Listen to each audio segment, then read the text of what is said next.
नमस्कार, मी विवेक चौधरी आज आपल्याला ग्रामपंचायतच्या संदर्भात संपूर्ण माहितीचा विश्लेषण करणार आहे. ग्रामपंचायत म्हणजे काय?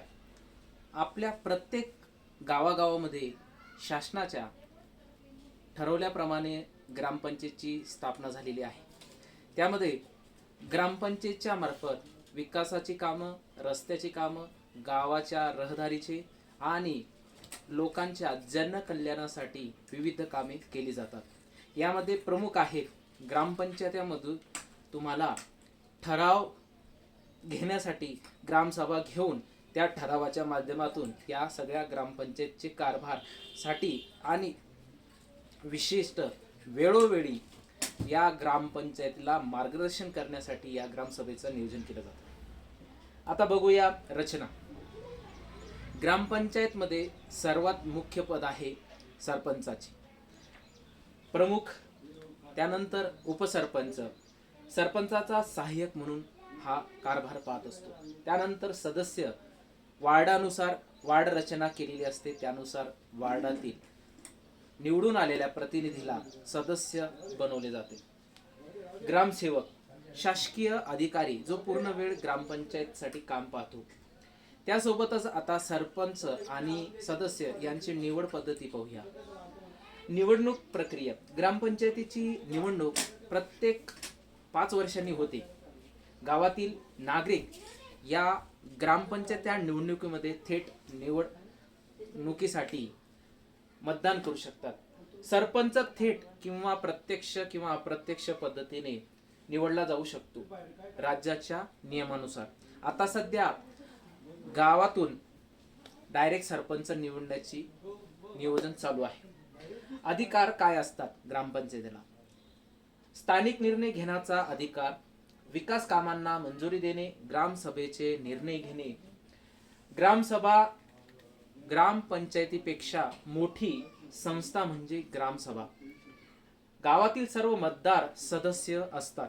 म्हणजे त्या गावाची लोकसंख्या जेवढी असेल मतदानाची तेवढी सर्व या ग्राम सभेचे सदस्य असतात. वर्षातून किमान 2 ते 4 वेळा बैठकी घेतात. विकास कामांना मंजुरी देणे, हिशोब तपासणे आणि ग्रामपंचायतीवर लक्ष ठेवणे या सर्व कामे ग्रामसभेमध्ये ठरवले जातात. त्यानंतर आहे मुख्य कामे. यामध्ये आपण बघितलं की विकास कामे, प्रशासकीय कामे, आर्थिक कामे आणि योजना अंमलबजावणी या अशा 4-5 स्तरावरती काम केले जाते. तर त्यामधला सर्वात महत्त्वाचा मुद्दा आहे विकास कामे. विकास कामामध्ये रस्ते, पाणी पुरवठा, गटार व्यवस्था, स्वच्छता, शाळा आणि अंगणवाडी सारख्या सुविधाचे कामे या विकास कामामध्ये येतात. त्यानंतर आहे प्रशासकीय कामे. मृत्यू, जन्म दाखले, नोंदणी, विविध दाखले, त्यानंतर वृद्ध असेल, महिलांचे, विधवा महिलांचे पेन्शनचे कामं असतील, असे बरेचसे प्रशासकीय कामे याच्यामध्ये दिले जातात. सोबतच आर्थिक कामे, कर वसुली, आपण पाणी आणि घरपट्टी, नळपट्टी आपण भरतो, याच कामांना आर्थिक कामे म्हणतात.